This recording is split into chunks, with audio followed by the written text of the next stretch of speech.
LX 세미콘이 어제 급등을 했죠. 그리고 오늘 좀 급락을 하나 보죠? 어떻게 되나 지금 분위기가? LX 세미콘. 거래소로 이전 상장을 한다고 했습니다. 아, 오늘 뭐 1.25. 아, 오늘도 오늘 좀 급등을 했다가 네. 내려오는 거군요. 네. 자, 장중 한 8% 가까이 올랐다가 지금 1.15%로 내려왔네요. 네. 생각해 보겠습니다.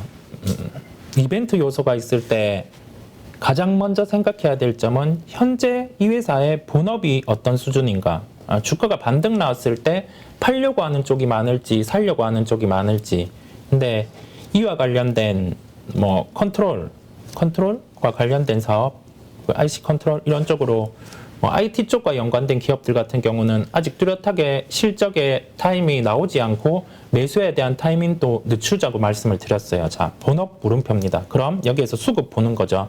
자, 거래소로 이전 상장을 하게 되면은 지금 코스닥 이 기업 같은 경우가 코스닥 150 안에 들어있을 거예요. 네, 맞는데 코스닥 150에 있으면 공매에 대한 물량이 있으면은 거래소로 넘어갈 때 이론적으로는 공매도 환매수를 해야 된다고 많이 일컬어져요. 근데 팩트는 뭐냐면 이거 환매수 안 하고 넘어가도 되기는 해요. 신규로는 못 치는 거죠. 예, 그 점을 생각을 하면 되겠고, 기한도 남아 있다 보니까 이러한 현상이 나타나고 있습니다. 즉 여기에서 알 수 있는 점은, 자, 이벤트에 대해서 주가에 반영이 되는데 이게 본업이 어떻게든 따라줘야 돼요.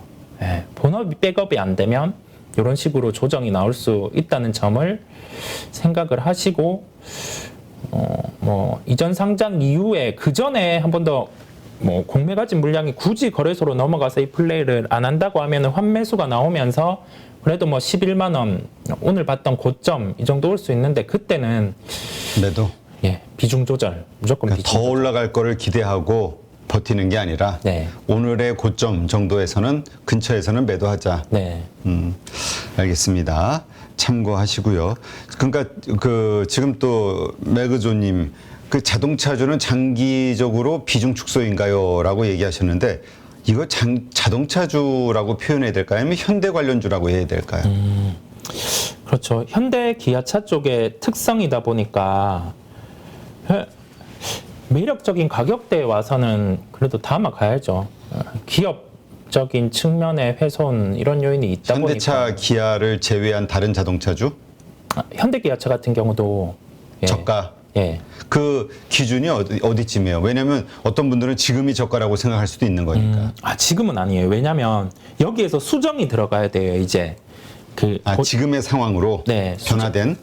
기존에는 뭐 현대기아차 같은 경우 주도주의 등극이 있을 수 있고 이게 레벨업이 있을 수 있다. 그러면 뭐 2분기 실적 봐왔고 3분기 같은 경우도 연결해서 좋아질 수 있다는 점인데, 그 미국의 요소 같은 경우가 소위 말해 찬물을 끼얹었다 보니까 가격적인 측면에서 경쟁력이 이제 좀 떨어질 수 있고, 그러면 우리가 봤던 3분기, 4분기의 판매 대수 같은 경우도 지금의 예상보다는 밀릴 수 있습니다. 그 점에 대해서 수정을 해보고 제가 이 점은 뭐 어느 정도의 다시 매수에 대해서 접근을 해보면 될지 말씀을 드리겠고요. 다만 기업의 기본적인 체력을 훼손하는 이벤트가 발생을 했을 때는 어떻게든 비중 축소해야 돼요. 예.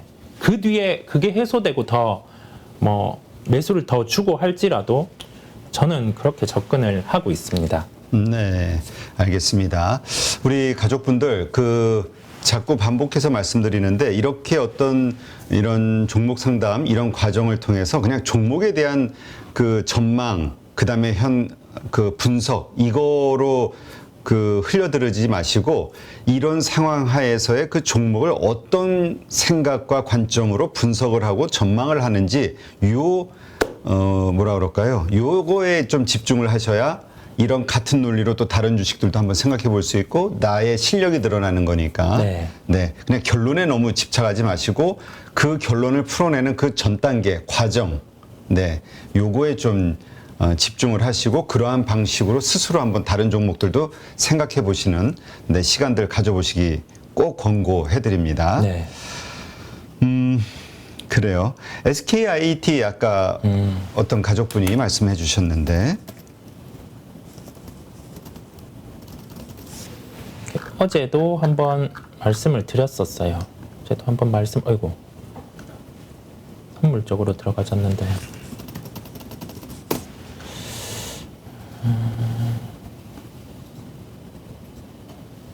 이런 식으로 그냥 단기 입형 타고 들어오고 있고 보유자분들께서는 그래도 한 10만 원, 이 정도 12만 원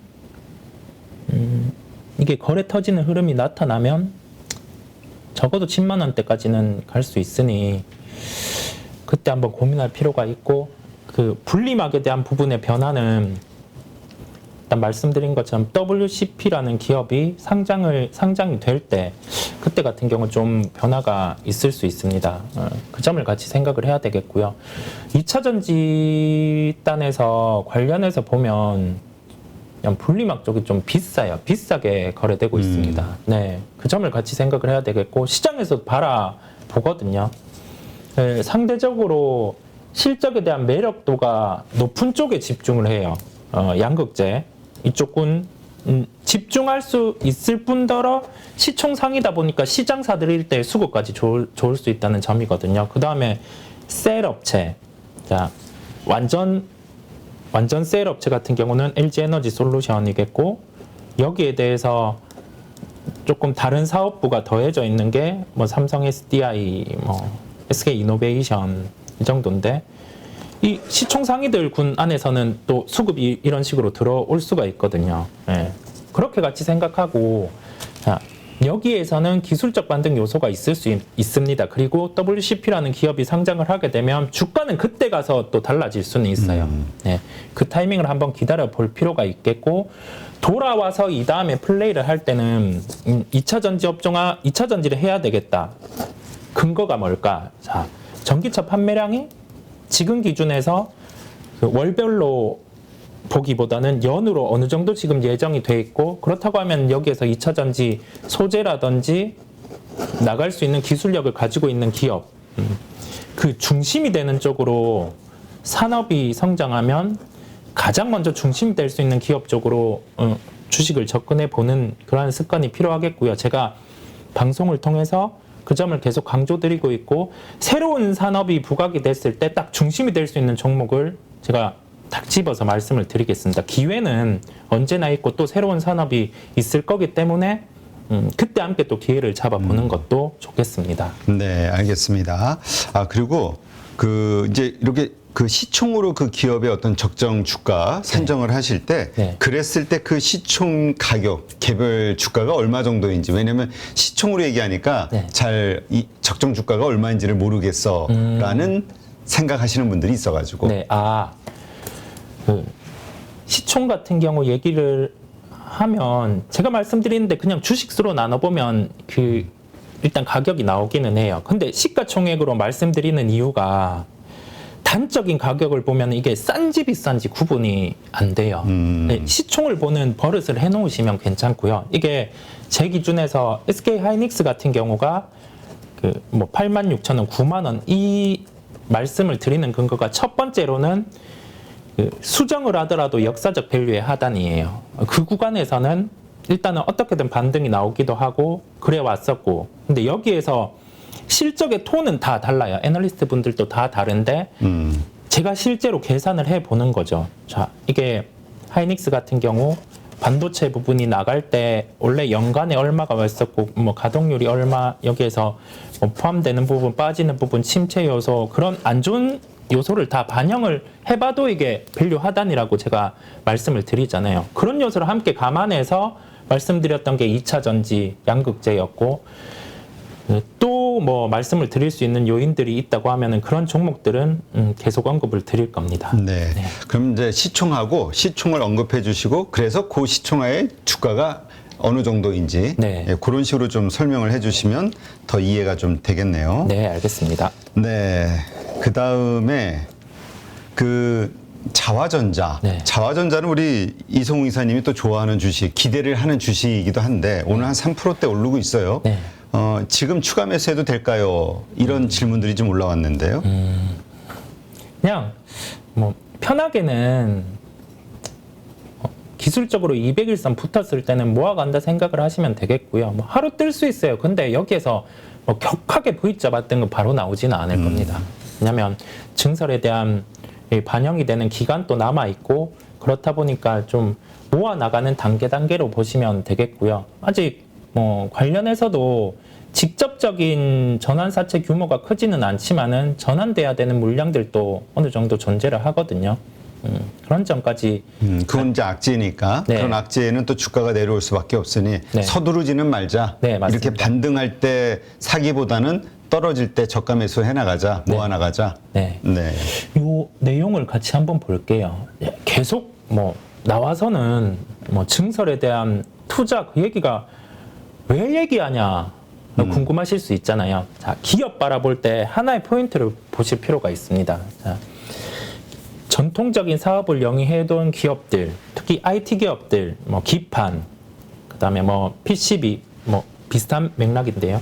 예전에 고객사에서 증설을 요구를 했을 때 그냥 무작정 오케이 했었어요. 오케이하고 지어놨는데 뒤에 이게 사이클이 꺾이거나 했을 때는 이게 다 비용이 돼서 막 도산할 뻔하고 했었거든요. 그렇다 보니 최근의 추세는 실제적인 고객사에서 요구가 있었을 때 증설이 들어가게 되고 거기에 대한 물량 같은 경우도 거의 개런티 돼서 이제 증설을 하게 됩니다. 자, 그러면 자기 자본 대비해서 63% 1910억 투자를 해서 카메라 모듈 부품 사업을 하게 됩니다. 투자 기간 종료는 내년 3월 31일입니다.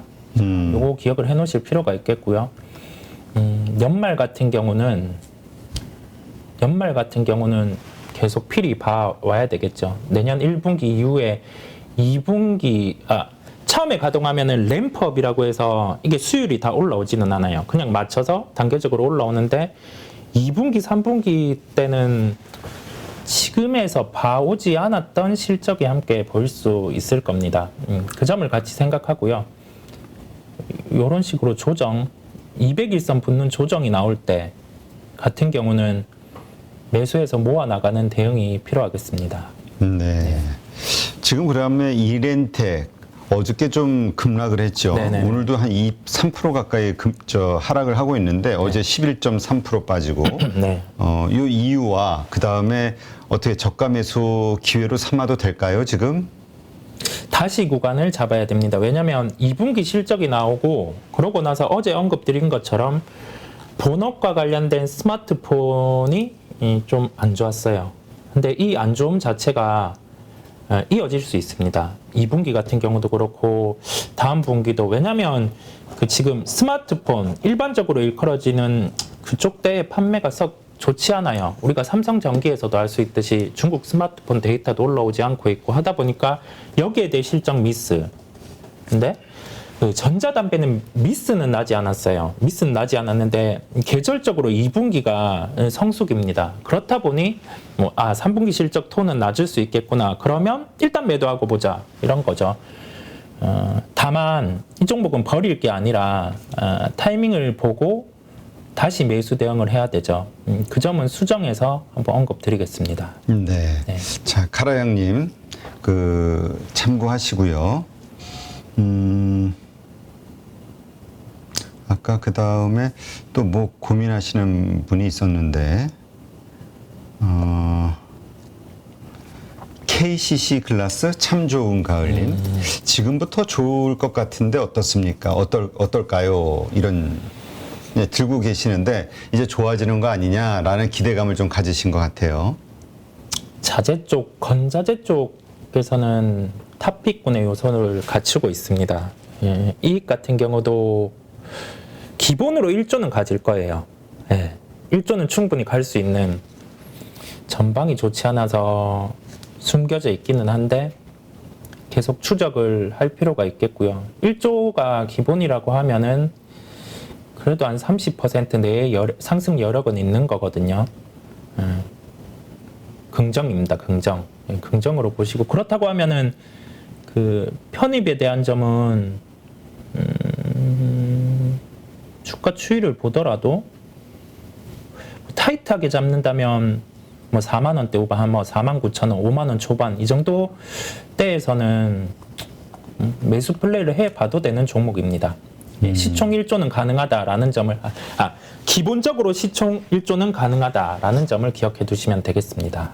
네, 알겠습니다. 자, 그 다음에 카카오페이가 오늘 급락을 하고 있어요. 신철이님. 네, 이게 지금 정부군에서 그런 얘기를 했잖아요. 네이버 같은 경우도 최근에 압수수색 당했죠. 네, 그 점이 있었고 지금 오늘 어제 나온 악재가 될 만한 뉴스로는 저거 보니까 보험 대리점 진출 반대, 보험 대리점 업계에서 온라인 플랫폼에 이런 뉴스가 하나 떠 있네요. 종목 뉴스에. 네, 그리고 오늘 정부에서 그 얘기를 했어요. 카카오 송금하기를 막겠다. 네. 카카오의 송금하기 기능. 네네. 그 기능을 페이 쪽이 페이가 하는 거죠. 네네. 그렇다 보니 그 점을 고려한 결정된 건 아니고 루머예요? 아니면 언급이 나온 거예요? 언급이 나왔습니다. 네, 나왔다 보니까 이런 영향이 있거든요. 그게 사실 상당히 뭐 편리하기도 하지만 네. 어떻게 보면 이게 또 그렇지, 이게 독과점에 걸릴 수도 있는 거죠. 네, 그렇다 보니 좀 이런 식의 조정이고 시차를 두고 카카오도 조정 나올 수 있습니다. 그래서 카카오 지금 빠지면 추격으로 포트폴리오에 채우시면 안 되겠습니다. 아마 지금 피해야 된다. 네, 당분간은. 네, 왜냐하면 정부의 직접적인 타겟 요소 부분이 있는 것 같아요. 왜냐하면 쉽게 이런 얘기를 할 수는 없지만은 전 정부에서 어느 정도 뭐 상장 같은 경우도 많이 올라왔었고 그런 상황에 마지막에 플랫폼 규제가 있었지만 이번 정부에서 플랫폼에 대한 사업은 뭐 풀어주는 요소가 있지만 지금 뭐 카카오 송금이라든지 그러한 부분에 터치를 하는 거 봐서는 썩 플랫폼 쪽에 대해서는 좋지 않을 수 있다. 그 점이 네이버, 카카오 같은 경우도 함께 영향을 미칠 수 있는 점을 생각해야 될 것 같아요. 즉 빠진다고 해서 급하게 두 종목 다 지금 또 애매해지는 구간입니다. 네. 이게 근데 트렌드 같아요. 글로벌 트렌드. 이게 뭐냐면 사실 작년에 알리바바 그 막 반독점 금지법으로 중국 정부에서 막 공격하고 그다음에 미국 정부에서도 사실 올라갔었잖아요. 상원의 그 법안이 그 반독점 금지법 관련해서. 그래서 이게 그래서 막 중국 주가들이 막 폭락하고 할 때 플랫폼주들 이게 지금은 우리가 중국 정부의 뭐 이런저런 뭐라 그러지? 그 독재 정치 뭐 이런저런 쪽으로 비난을 많이 했는데 그때 안유아 교수도 그렇고 또 몇몇 그 분들하고 이야기하면서 결국 세계별로 나라별로 문제가 되는 게 부의 양극화 문제. 이게 자꾸 대두가 되니까 이건 기업도 그렇고 사람 개인들도 그렇고 이거를 자꾸 완화시키려는 조치를 취할 수밖에 없는 그러니까 정부 입장에서는 그럴 수밖에 없잖아요. 그렇게 되면은 가장 그 중심에 있는 게 플랫폼 기업들이다. 그래서 한국도 플랫폼 기업에 대한 반독점 규제가 분명히 나올 수밖에 없다라고 작년서부터 우리가 이야기는 했었거든요. 근데 이제 이런 흘러가는 과정을 보니까 근데 그때는 카카오가 급등할 때라 별로 안 먹혔었는데 사람들의 공감을 못 얻었거든요. 근데 진짜 지금 돌아가는 상황을 보면은 우리가 그때 했던 이야기들이 그대로 이루어지는 것 같아서 이거는 결국 뭐라 그럴까요? 이거는 우리가 좀 펀더멘털적으로 깊이 생각해 봐야 될 문제 같아요. 플랫폼 기업들에 대해서. 네, 맞습니다. 네. 가장 힘든 점이 규제에 대해서 기업이 영향을 받을 때예요. 근데 이 규제 같은 경우가 터무니없는 규제는 아닌 요소다 보니까 주가가 또 이렇게 반응을 하는 거고요. 지금은 쉽게 저가라고 생각해서 매수 가담은 아니겠습니다. 변수의 발생이거든요. 변수의 발생이 기업의 기초 체력에 영향을 미칠 수 있다는 점에서 조심해야 되겠습니다. 그러면 이 카카오와 관련해서는 카카오페이를 조심할까요? 아니면 카카오서부터 모든 관련 그룹주들을 전부 조심해야 될까요? 다 조심해야 되겠습니다. 그럼 이건 네이버도 마찬가지 아닌가요? 플랫폼? 네이버도 조금 그 영향이 있을 겁니다. 일단은 오늘의 직접 영향은 카카오의 그룹이겠고요. 네이버 관련해서도 뭐 비슷하게 조정이 나와질 거예요. 여기에서 전저점 같은 경우도 얼마 안 남았다 보니까 상대적으로 시장 반등이 나올 때 시총 상위 요소로 수급은 들어올 수 있지만은 추세적인 면에서 두 개 없다. 주가 같은 경우도 훼손이 나타났고요. 예, 그렇다 보니 추가 매수라든지 신규 매수는 지금은 유보해야 되는 구간이겠습니다. 보유하신 분들 입장에서는 비중을 줄여야 될까요? 아니면 그냥 일단 들고 갈까요? 저는 이런 요소 있을 때 줄입니다. 어떻게든 줄여요. 예. 어느 정도 줄여요? 저는 그냥 다 팝니다. 원래 저라면 다 팔아요. 지금 줄이는 게 아니지 다 파는 거야. 악재 나오면 판다. 네. 근데 이제 물론 지나서 이게 잘 해결되면서 손에 그러니까 올라게 되면 배는 아프지만 네. 그래도 그 당시로 돌아가면 그런 결정을 계속 할 것이다. 네, 저는 원래 다 팔고요. 근데 제 기준 말고 지금 보고 계신 분들 손실이 한 뭐 30%, 40% 이렇게 되시는 분들도 계실 거거든요. 그러면 어떻게든 10%, 20%라도 줄입니다. 10%, 20%는 너무 소극적 아니에요? 아까는 50% 어떤 종목은 50% 우리 얘기했던 것 같은데. 네. 근데 이 손실 30, 40% 손실 보고 있으신 분들 그런 분들 입장에서는 어려우니 네. 그래도 이 맹점이 그거죠. 무조건 줄이기는 해야 한다. 제 기준에서는 올 매도. 네. 그렇습니다. 알겠습니다. 일단 그런 관점, 그러니까 나는 얼만큼을 감당할 수 있을 것이냐 마음적으로 네. 감안하셔서 비중은 좀 정하시는 게 필요할 것 같습니다. 네. 누구나 1시간 안에 200개 종목에서 좋은 종목을 고를 수 있는 그런 능력을 배양할 수 있도록 제가 도와드리려고 그렇게 하고 있습니다.